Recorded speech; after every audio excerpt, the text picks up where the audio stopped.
Hello beautiful internet family, Dan here from DansTube.TV, and today I'm extremely excited to give you the lowdown on the newly released DJI Pocket 4K gimbal, also known as the Osmo Pocket, which can actually, amazingly enough, fit in your pocket. It's only slightly larger than a lighter. So in today's video, I will be laying down the before you buy the Osmo Pocket review, which is a series I have on my channel where I break down newly released products and let you know what you should know before buying a product. So this is my before you buy the Osmo Pocket guide.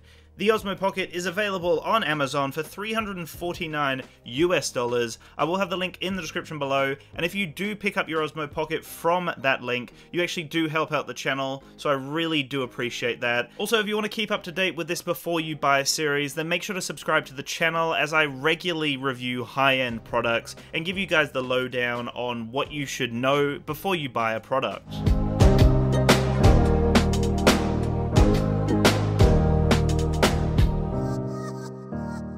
I'm really enjoying using the Osmo Pocket. It's a really fun device to use, and I've actually uploaded two videos on the channel already. One was a combined audio and video test, and the other one was a low light test, so I will have those on the channel that you can check out to review the footage in low light, and also to see what the audio quality is like in a vlogging situation. I'd also like to give a massive shout out to Ian from Aussie Tech, who has been helping out with this video and a lot of my other videos, so make sure to go and show him some love on his channel, and he also has some other really cool Osmo Pocket content over there as well. Now let's get into the nitty-gritty of what to know about the Osmo Pocket before you buy yourself one. The first thing is that this is a 3-axis stabilizing gimbal that shoots in 4K at up to 60 frames per second at 100 megabits per second, so really high quality video comes out of this tiny little unit. Another thing to mention is there is no removable battery, which for a lot of people is a killer. I personally would have liked to have seen a removable battery, but I'm honestly really happy with the battery performance. You get up to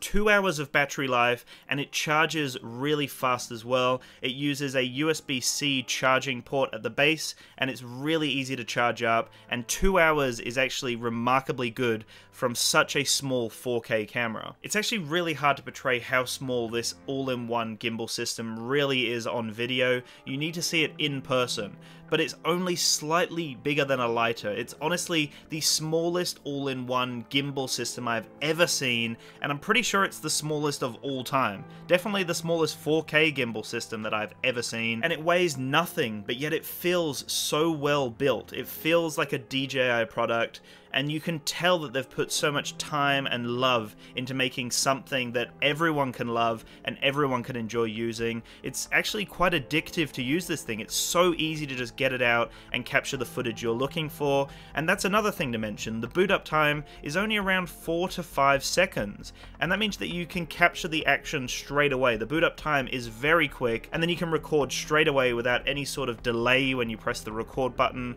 or any sort of bug, or anything like that. It just seemed to work every time I booted it up and pressed record. They have created a single-handed design here where if you normally use a gimbal or any sort of Steadicam setup, it does become quite heavy and cumbersome, where this is designed for literally one-handed use. So when you have that wireless adapter at the bottom of the unit, then you can actually just hold onto your phone in one hand and then shoot on the other hand with the Osmo Pocket. So that is actually an intuitive and creative design that I really love. Sometimes I feel like it's almost too small, which is an odd thing to say, but it's remarkable what it can do. The original Osmo 4K had this obnoxiously loud fan which just completely ruined audio. You'd have to have an external microphone connected if you wanted usable audio, where the Pocket Osmo actually has 2 microphones on it, and the audio is actually usable. It's really nice, and you don't get that obnoxious fan noise. I'm amazed that this Osmo Pocket runs so quietly. It doesn't really even get that hot at all. It almost just gets warm,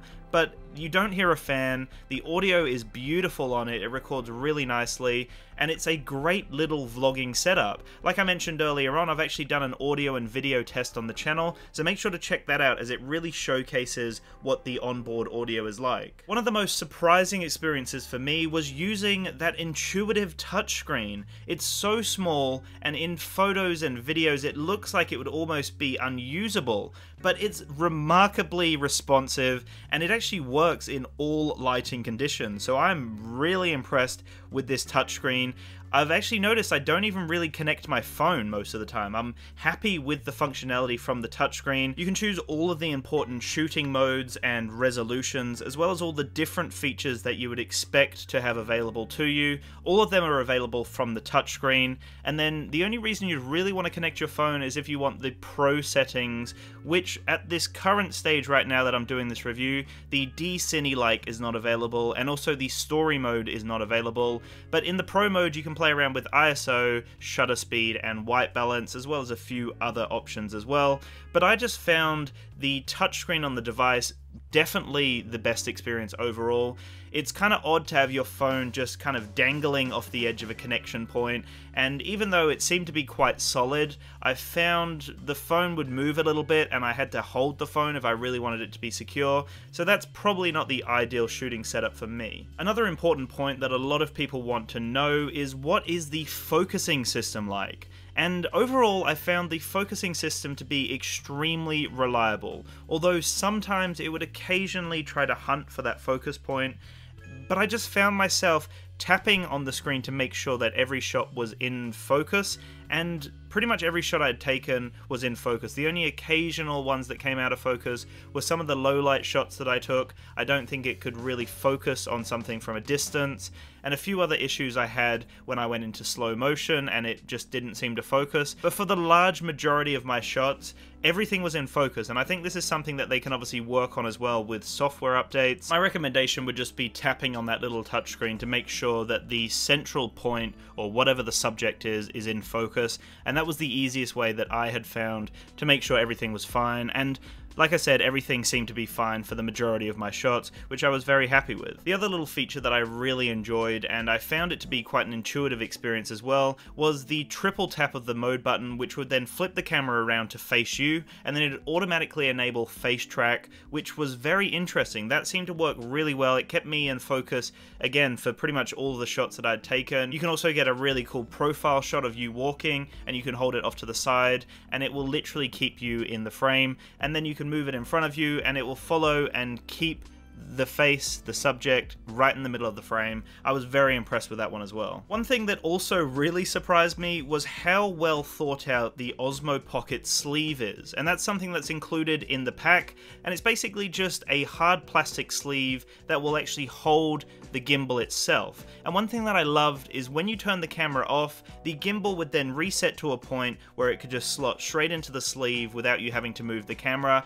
That I thought was ingenious. I also love that all of the ports are available. You can literally have the universal port available if you want to connect your phone for whatever reason. You have access to the micro SD card, and also the USB-C port down the bottom is accessible as well. And also the inside of the sleeve has a very nice gentle material which works very nice for a camera, especially for transportation when you're getting it knocked around a bit. This will keep it nice and secure. The universal port allows a variety of accessories to be used with this tiny little gimbal. I'm very excited for the accessories that are already available, and I'm sure they'll be releasing more in the future. I did find that the adapter, my lightning adapter for my phone, that little connection piece was actually quite hard to disconnect from the port, so I'm guessing that the other accessories will be quite secure in there because the fitting point is very, very snug and you have to apply a lot of pressure to remove the different adapters, so just be careful when you're removing the different accessories and the phone connecting point as well.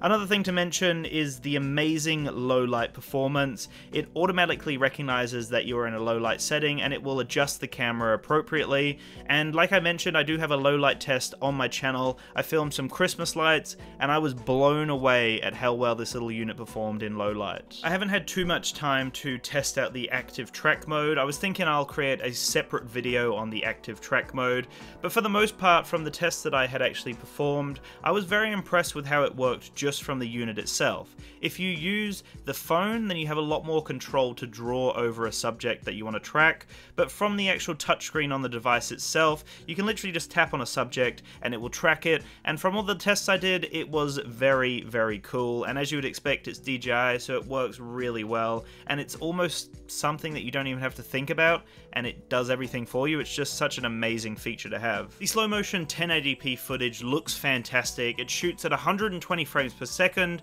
and then automatically slows it down. You can even view back that slow-mo footage on the screen straight after taking it. There is a significant crop, but I will mention that the 1080p footage looks honestly amazing. Normally when you have slow-mo footage where there's a significant crop, you lose a lot of the quality, which is definitely something I noticed on the original Osmo and also on the Mavic Air as well, but they've definitely taken a lot of time to make sure that this 1080p footage looks really crisp in slow motion, and I was really stoked with that slow motion footage. It looked amazing. Like I mentioned as well, you can view everything back on the touchscreen, but there is no speaker for audio playback.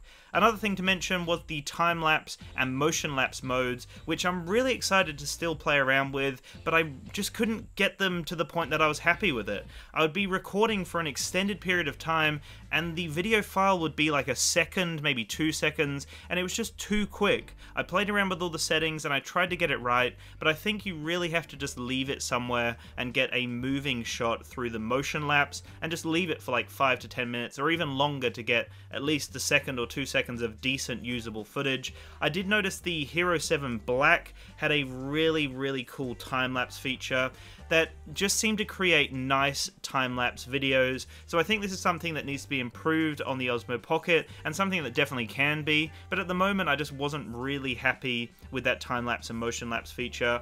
I'm sure a lot of people have had some success with it, and I think it's one of those things you need to set up and really just let it do its thing for 10-20 minutes, however long it may take. But I would like to see a mode where I can literally just walk with the gimbal and film a motion lapse or a time lapse over an extended period of time and have almost like a usable video, not just a second or 2 seconds. I was also really impressed with all of the different modes, which again are accessible through the touchscreen. You have a follow mode, a tilt lock, and then an FPV mode, and that FPV mode basically just captures from your perspective, which was a very interesting mode, which actually became one of my favorite modes very fast. I also really do like the follow mode as well, which is just a normal kind of gimbal mode that you'd expect anyway. There is a 3x3 panorama, so it takes 9 photos and stitches them to create seamless wide panoramas. Again, very impressed by that. And I was just really impressed with the 4K footage overall. I thought it was a beautiful image, I thought it was very detailed and crisp, and I just really love all of the functionality and features from the little Osmo Pocket. So I can't knock it. I really can't knock it. I've mentioned little things that I maybe want to see improved or things that aren't available yet, but it's hard to knock such an amazing product. You can see that they have taken years out of their time to focus on creating something that's innovative and something that will change the landscape of video work. So I'm really excited to see what everyone else thinks of this. I will have a lot more content on the channel. I might even do just a pure 4K video upload from the Osmo Pocket to show you what the 4K footage looks like. But that's it. Let me know in the comments below if you'd like to see some more Osmo Pocket videos, and let me know what kind of videos as well. But that's it. Have a great one. That's it. Have a great one. That's it. Have a... See you later. See ya, alligator.